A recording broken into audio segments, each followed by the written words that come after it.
need more. We need more psychology. We need more understanding of human nature, because the only real danger that exists is man himself. He is the great danger, and we are pitifully unaware of it. We know nothing of man, far too little. His psyche should be studied, because we are the origin of all coming evil.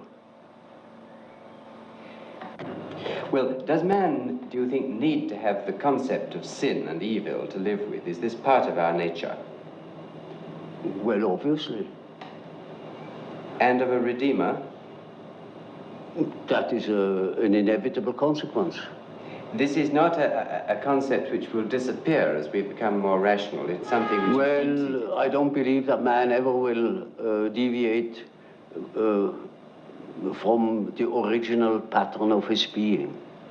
There will always be such ideas. For instance, if you do not directly believe in a personal redeemer, as it was the case with Hitler, or the hero worship in Russia, then it is an idea. It is a symbolic idea.